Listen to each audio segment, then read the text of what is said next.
레위기 4장 1절에서 5장 13절까지는 속죄제에 대해서 말하고 있습니다. 속죄제라고 하는 것은 죄를 속하기 위하여 드리는 제사입니다.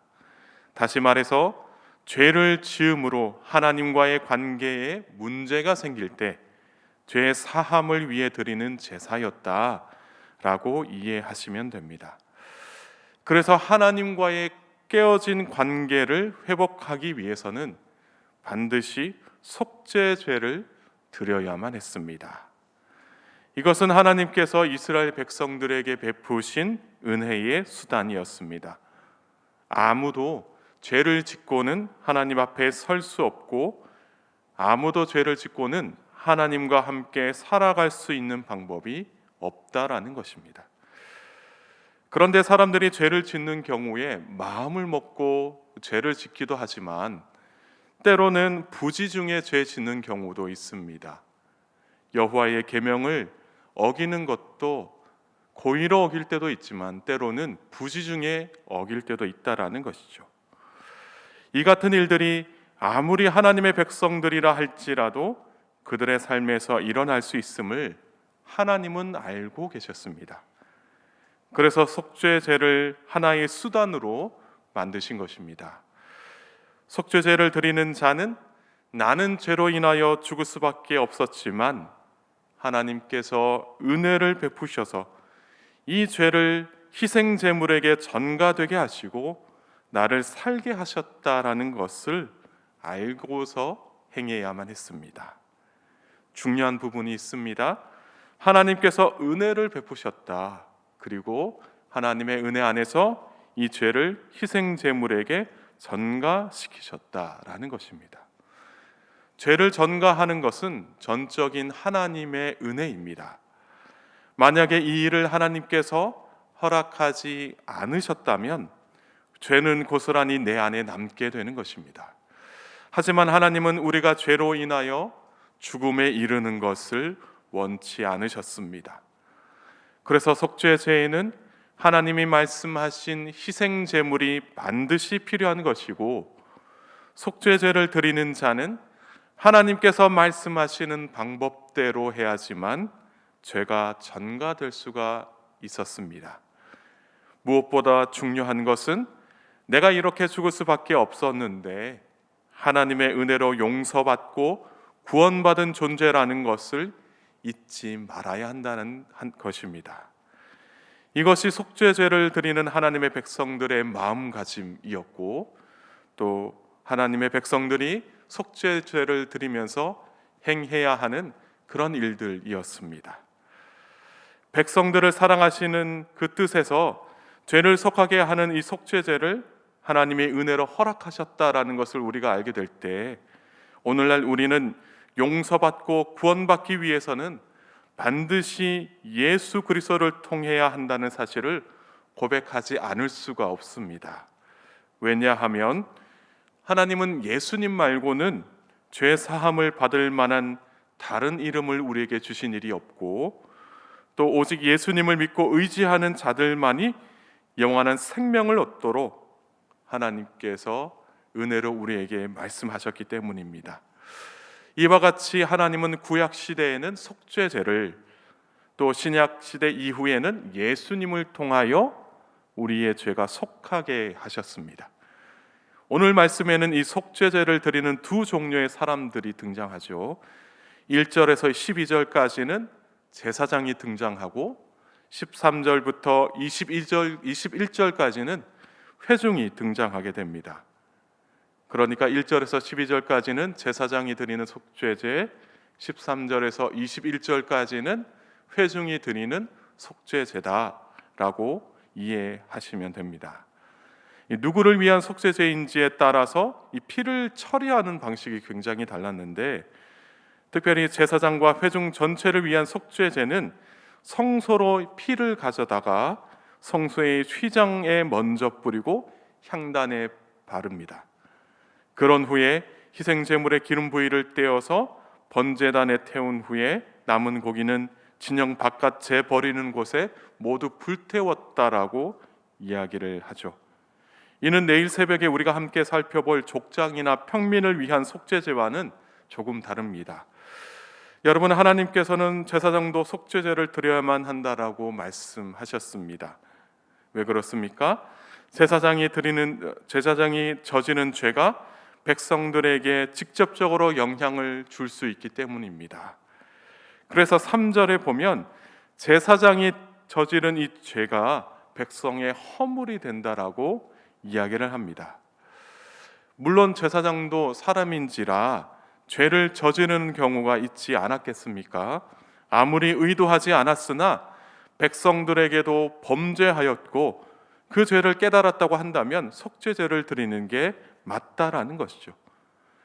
비록 실수로 죄를 지었더라도 제사장의 그 영향력이 공동체 전체에 미칠 수 있다라는 것은 그만큼 제사장의 책임과 의무가 막중하다라는 것을 말하고 있습니다.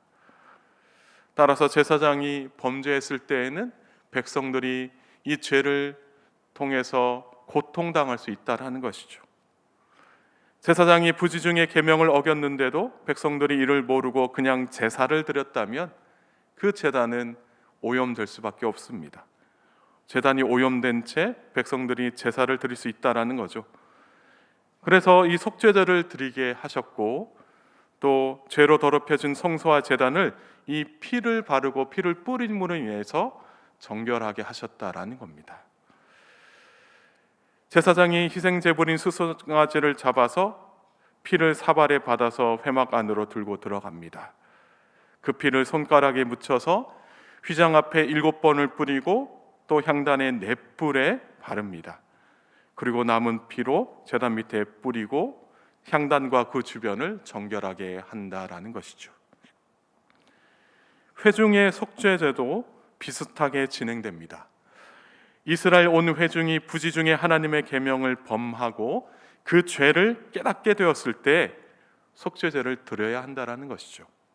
이때에는 회중의 대표격인 이 장로들이 희생 제물에 안수하고 여호와 앞에서 그것을 잡았다라고 기록되어 있습니다. 대부분은 제사장이 드리는 이 속죄제와 비슷한 절차를 받게 되는데 그러나 20절에 조금 다르게 기록되어 있는 부분이 있습니다. 20절의 말씀을 제가 읽겠습니다.